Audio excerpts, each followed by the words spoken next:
Hello friends, स्वागत है आपका हमारे YouTube channel study smart IQ में।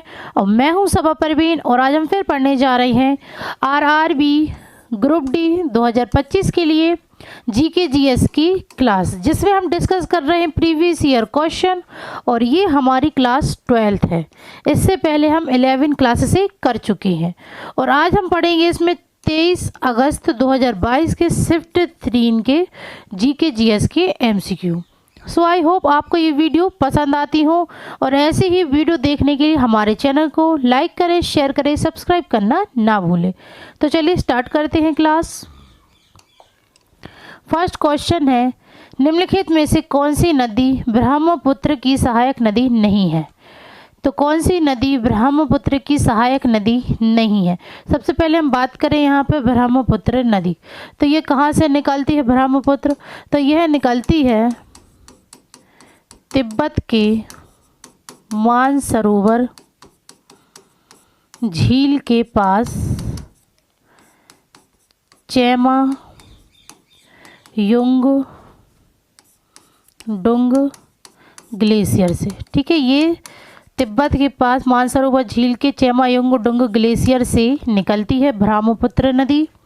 और इसे कई नामों से जाना जाता है, जैसे इसे तिब्बत में इसे कहा जाता है यारलुंग तशंगपो या सांगपो। ठीक है, तिब्बत में इसे यारलुंग तशंगपो या सांगपो के नाम से। फिर बांग्लादेश में जमुना के नाम से, अरुणाचल प्रदेश में दिहांग के नाम से। ठीक है, इन नामों से इसे जाना जाता है और इसे लाल नदी भी कहा जाता है। ठीक है, लाल नदी भी कहा जाता है इसे। और यह जब ब्रह्मपुत्र नदी गंगा से मिलती है या गंगा में मिलती है तब इसे पद्मा कहा जाता है। ठीक है ना, इसे पद्मा कहा जाता है। ठीक है, अब बात करें कि ब्रह्मपुत्र की सहायक नदी नहीं है, तो सहायक नदी सबसे बात करें कौन कौन सी इसकी सहायक नदियाँ। ठीक है ना, तो सोबानसिरी ये इसकी सहायक नदी है, लोहित भी इसकी सहायक नदी है, गंडक इसकी सहायक नदी नहीं है। ठीक है, और मानस भी इसकी सहायक नदी है। तो ये आंसर हो जाएगा ऑप्शन सी गंडक, जो कि ब्रह्मपुत्र की सहायक नदी नहीं है। गंडक ये गंगा नदी की सहायक नदी है। ठीक है ना, गंगा नदी की ये सहायक नदी है। ओके, चलिए नेक्स्ट है, जैन धर्म से संबंधित जल मंदिर का निर्माण किसने कराया था? तो जैन धर्म से संबंधित जल मंदिर का निर्माण किसने कराया था? तो यह कराया था राजा नंदी वर्धन ने। राइट आंसर है ऑप्शन डी, राजा नंदी वर्धन। ठीक है, राजा नंदी वर्धन यह भगवान महावीर के बड़े भाई थे। ठीक है, भगवान महावीर के ये बड़े भाई थे। और भगवान महावीर ये कौन थे? तो भगवान महावीर ये जैन धर्म के 24वें तीर्थंकर या अंतिम तीर्थंकर थे। ठीक है, भगवान महावीर। ओके, फिर बात करें राजा अशोक, तो अशोक ये कौन था? तो ये मौर्य वंश का महान सम्राट था। ओके, ये मौर्य वंश का महान सम्राट था। यह बिंदुसार का बेटा था और चंद्रगुप्त मौर्य का पोता था।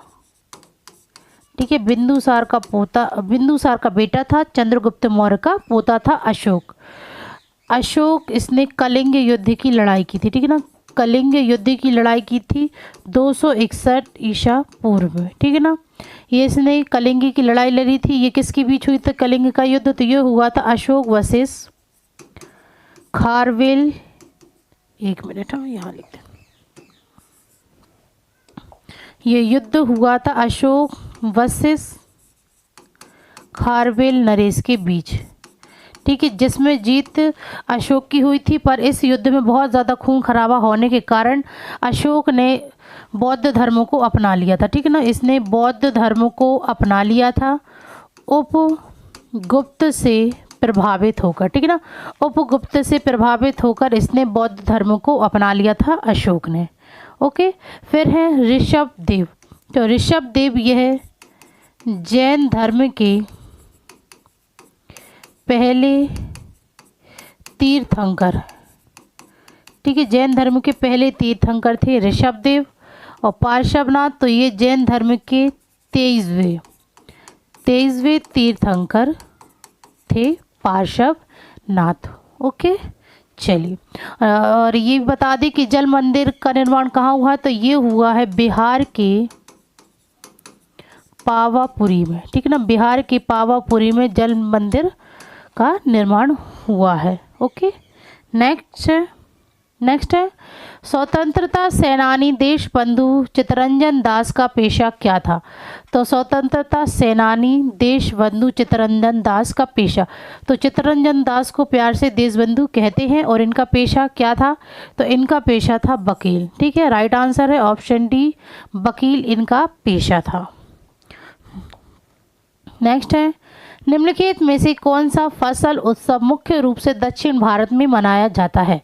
तो कौन सा फसल उत्सव है जो मुख्य रूप से दक्षिण भारत में मनाया जाता है, तो ये है ओणम। ठीक है, राइट आंसर है ऑप्शन ए, ओणम यह फसल उत्सव है जो मुख्य रूप से दक्षिण भारत में मनाया जाता है। फिर उत्तरायण, तो यह इसे मकर संक्रांति के नाम से जाना जाता है। ठीक है ना, मकर संक्रांति के नाम से इसे जाना जाता है। बिहू, यह असम का फसल उत्सव है। ठीक है, असम का ये फसल उत्सव है। और माघी, यह पंजाब का फसल उत्सव है। ओके, चलिए, नेक्स्ट है नरसिम्हा राव की सरकार द्वारा आर्थिक सुधार किस योजना के माध्यम से शुरू किए गए थे। तो नरसिम्हा राव की सरकार द्वारा आर्थिक सुधार किस योजना के माध्यम से शुरू की गई थी, तो ये शुरू की गई थी 8वीं पंचवर्षीय योजना के माध्यम से। राइट आंसर है ऑप्शन ए, 8वीं पंचवर्षीय योजना। और ये 8वीं पंचवर्षीय योजना कब से कब तक चली, तो ये चली थी 1991 से लेके 1997 तक। ठीक है, सॉरी 1992 से 1997 तक ये योजना चली। नेक्स्ट है उदासीनीकरण अभिक्रिया के दौरान डैश से तथा डैश से क्रमशः H+ आयन तथा OH-, ठीक है, OH- आयन मिलकर जल अणु बनाते हैं। तो उदासीनी अभिक्रिया के दौरान अम्ल और क्षारक। ठीक है, राइट आंसर है ऑप्शन सी, अम्ल तथा क्षारक से क्रमशः H+ आयन तथा OH- मिलकर जल अणु बनाता है। ओके, नेक्स्ट है अवतल दर्पण द्वारा उत्पन्न आवर्धन का चिन्ह डैश होता है। ठीक है, तो अवतल दर्पण द्वारा उत्पन्न आवर्धन का चिन्ह होता है, तो इसका राइट आंसर होगा ऑप्शन ए। जब प्रतिबिंब आभासी होता है तो धनात्मक तथा जब प्रतिबिंब वास्तविक होता है तो ऋणात्मक होता है। तो राइट आंसर है ऑप्शन ए। नेक्स्ट है निम्नलिखित में से कौन सा क्षेत्र भारत में दक्षिण पश्चिमी मानसून पवनों से अधिकतम वर्षा प्राप्त करने के लिए जाना जाता है। तो कौन सा क्षेत्र है भारत में दक्षिण पश्चिमी मानसून पवनों से अधिकतम वर्षा प्राप्त करने के लिए जाना जाता है, तो ये है पश्चिमी घाट। राइट आंसर है ऑप्शन ए, पश्चिमी घाट। नेक्स्ट है विश्व क्षय रोग दिवस के अवसर पर विज्ञान एवं प्रौद्योगिकी मंत्रालय के जैव प्रौद्योगिकी विभाग द्वारा डेयर टू एरा डी-टीवी का शुभारंभ निम्नलिखित में से किसके द्वारा किया गया। तो विज्ञान एवं प्रौद्योगिकी मंत्रालय के जैव प्रौद्योगिकी विभाग द्वारा डेयर टू एरा डी-टीवी का शुभारंभ यह doctor Chittaranjan Das, right answer है option C, doctor Chittaranjan Das के द्वारा किया गया। ठीक है, और विश्व क्षय रोग दिवस ये हर साल कब मनाया जाता है, तो ये मनाया जाता है 12 अप्रैल को, ठीक है, 12 अप्रैल को मनाया जाता है।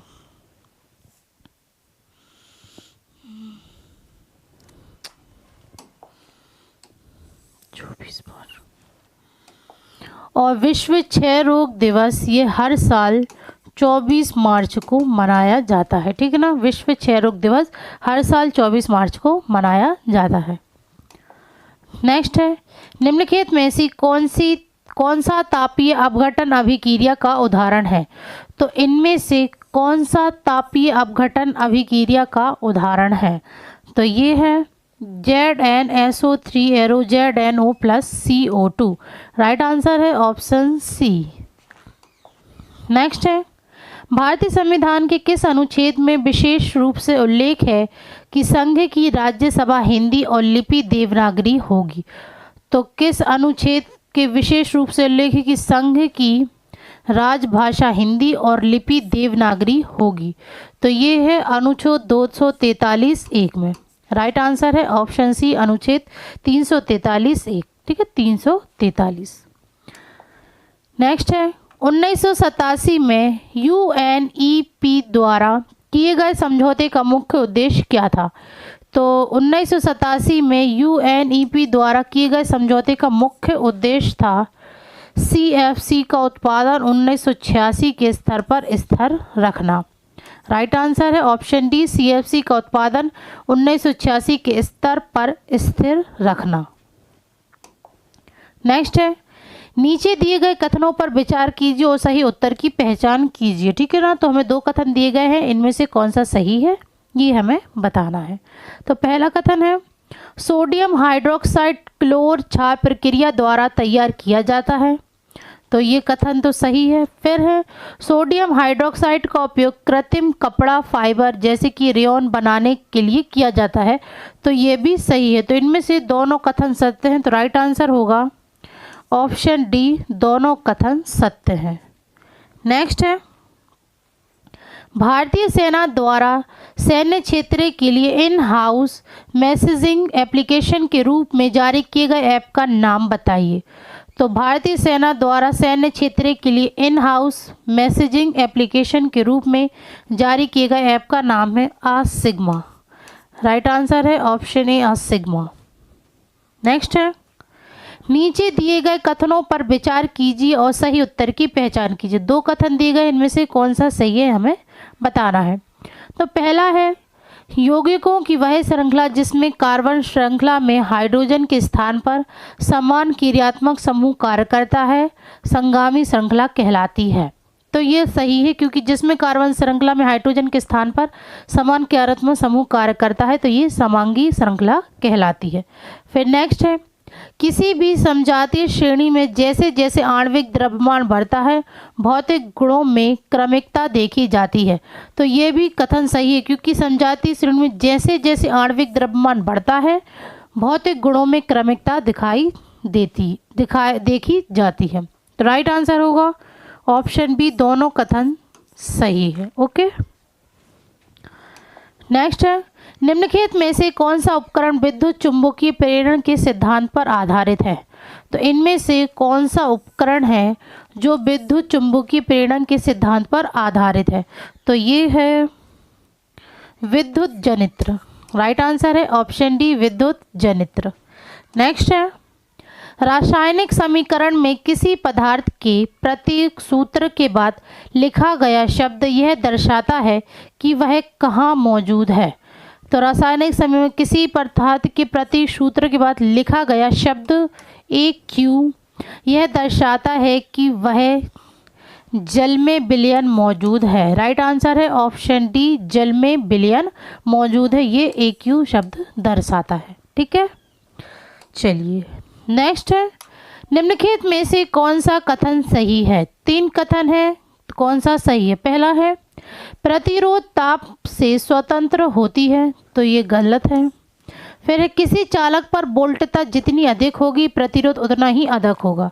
तो ये भी गलत है। प्रतिरोध की SI इकाई ओम होती है। तो ये सही है, क्योंकि प्रतिरोध की SI इकाई ओम होती है। राइट आंसर है ऑप्शन सी। तो इसका राइट आंसर है ऑप्शन सी, केवल सी। चलिए नेक्स्ट है, जिन तत्वों के बाह्यतम कोश में 2 इलेक्ट्रॉन होते हैं वे सामान्यतः होते हैं। तो जिन तत्वों के बाह्यतम कोश में 2 इलेक्ट्रॉन होते हैं वे सामान्यतः धातु होते हैं। राइट आंसर है ऑप्शन डी, धातु। नेक्स्ट है, द्वार कोशिकाओं में क्या परिवर्तन होते हैं जिनके कारण रंध्र खुल जाते हैं। तो द्वार कोशिकाओं में क्या परिवर्तन है जिनके कारण रंध्र खुल जाते हैं। तो इसका राइट आंसर होगा, जल द्वारा कोशिकाओं में प्रवेश करता है और वे फूल जाती हैं। तो राइट आंसर होगा ऑप्शन सी। ठीक है, जल द्वारा कोशिकाओं में प्रवेश करता है और वे फूल जाती हैं। नेक्स्ट है, भारत में माइक्रो फाइनेंस वित्तीय सेवा का एक रूप है जो निर्धन और निम्न आय वाले परिवारों के को डैश के लिए छोटे ऋण और अन्य वित्तीय सेवाएं प्रदान करता है। तो ये वित्तीय सेवा का एक रूप है जो निर्धन और निम्न आय वाले परिवारों को लघु अवधि के लिए, ठीक है, राइट आंसर है ऑप्शन सी, लघु अवधि के लिए छोटे ऋण और अन्य वित्तीय सेवाएं प्रदान करता है। नेक्स्ट है, श्वेत प्रकाश का वह घटक जिसका अपवर्तनांक अधिकतम होता है। तो श्वेत प्रकाश का वह घटक जिसका अपवर्तनांक अधिकतम होता है तो ये है बैंगनी। राइट आंसर है ऑप्शन सी, बैंगनी। नेक्स्ट है, सीमा ने एक नींबू निचोड़ा और उसका रस एक गिलास में इकट्ठा किया। उसने अनुभव किया कि जब उसने इसमें थोड़ा जल मिलाया तो इसका खट्टापन कम हो गया। जल में मिलाने से हाइड्रोक्साइड आयनों की सांद्रता पर क्या प्रभाव पड़ता है। तो जल मिलाने से हाइड्रोक्साइड के आयनों की सांद्रता पर यह कम हो जाती है। ठीक है, राइट आंसर है ऑप्शन सी, यह कम हो जाती है। ठीक है ना, ये प्रभाव इस पर पड़ता है, यानी कि खट्टापन कम हो जाता है। नेक्स्ट है, डैश से कुछ सरीसृपों में निषेचित अंडों का लिंग निर्धारित होता है। तो ये होता है तापमान से। ठीक है, राइट आंसर है ऑप्शन सी, तापमान से कुछ सरीसृपों में निषेचित अंडों का लिंग निर्धारित होता है। नेक्स्ट है, दूरसंचार कंपनी भारतीय एयरटेल में एंड्स टावर्स में वोडाफोन की कितनी प्रतिशत हिस्सेदारी खरीदने के लिए एक समझौते पर हस्ताक्षर किए हैं। तो दूरसंचार कंपनी भारतीय एयरटेल ने एंड्स टावर में वोडाफोन की 4.7, राइट आंसर है ऑप्शन डी, 4.7% हिस्सेदारी खरीदने के लिए एक समझौते पर हस्ताक्षर किए हैं। नेक्स्ट है, निम्नलिखित में से कौन कहता है कि कानून सभी पर समान रूप से लागू होते हैं चाहे व्यक्ति की स्थिति कुछ भी हो। तो कौन कहता है कि कानून सभी पर समान रूप से लागू होते हैं चाहे व्यक्ति की स्थिति कुछ भी हो।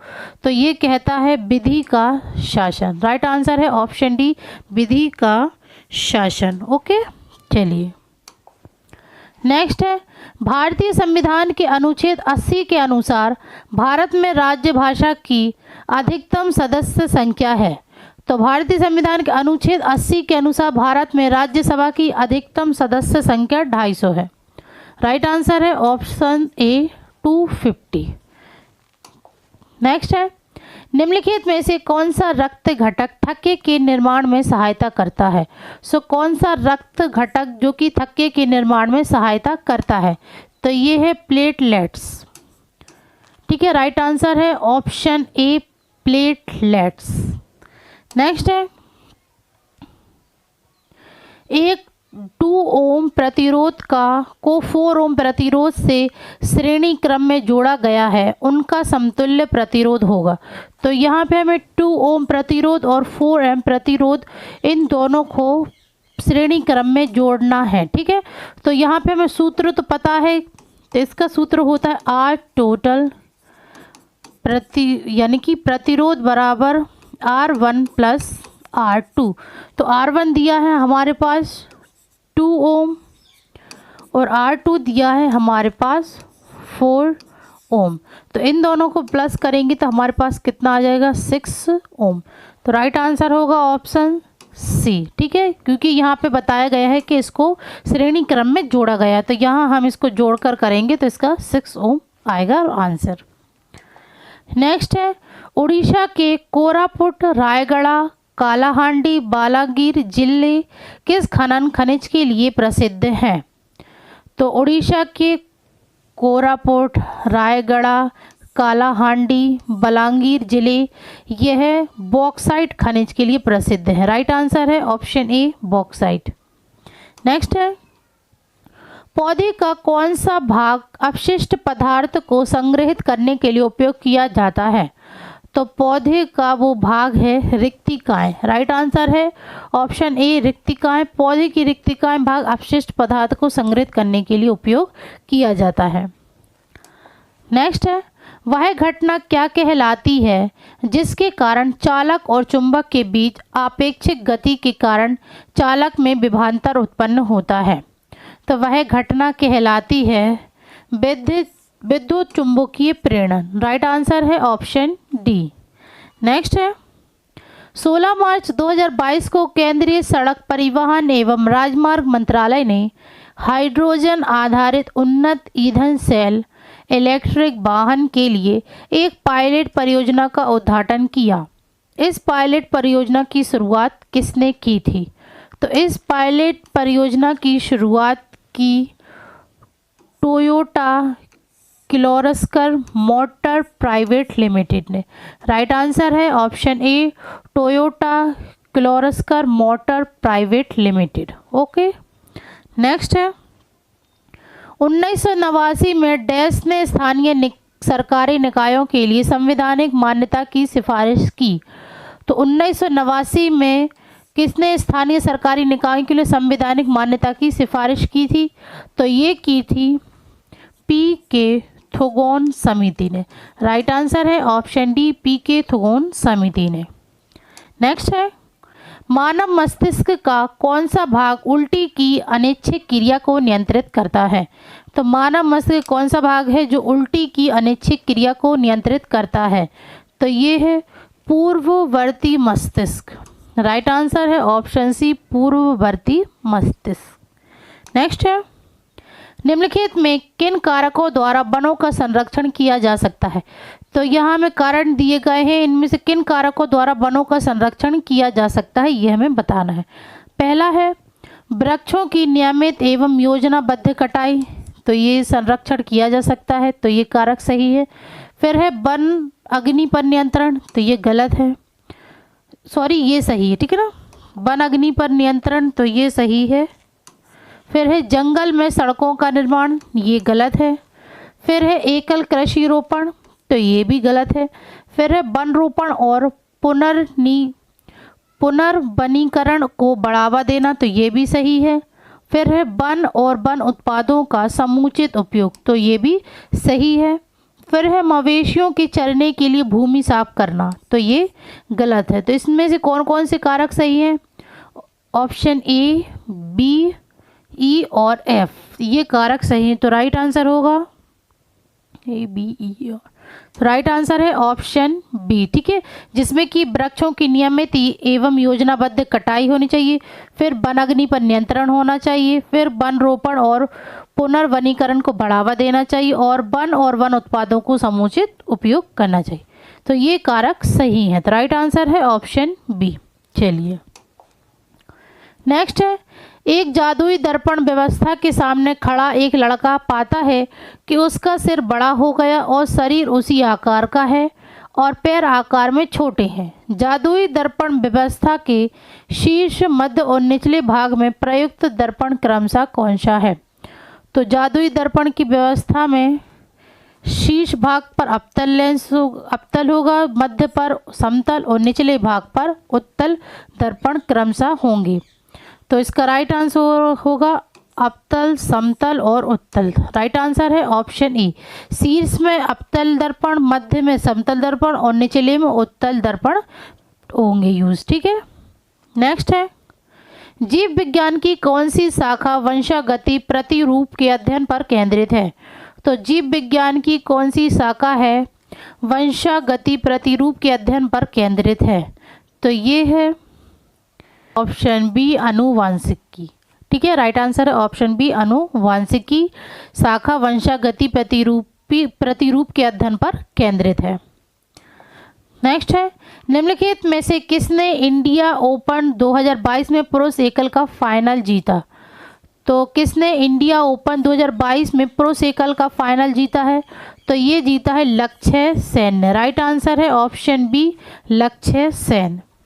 नेक्स्ट है, जुलाई 2022 तक किस सामाजिक सुरक्षा बीमा योजना के तहत 20 रुपये प्रति वर्ष के प्रीमियम के साथ बीमा प्रदान किया जाता है, जिसे एक किस्त में ऑटो डेबिट सुविधा के माध्यम से खाता धारक के बैंक खाते से काटा जाता है? तो यह किस सामाजिक सुरक्षा बीमा योजना के तहत है? तो ये है प्रधानमंत्री सुरक्षा बीमा योजना। राइट आंसर है ऑप्शन बी, प्रधानमंत्री सुरक्षा बीमा योजना। ओके, नेक्स्ट है, अर्थशास्त्र विषय के संबंध में मांग के नियम के बारे में निम्नलिखित में से कौन सा कथन सही है?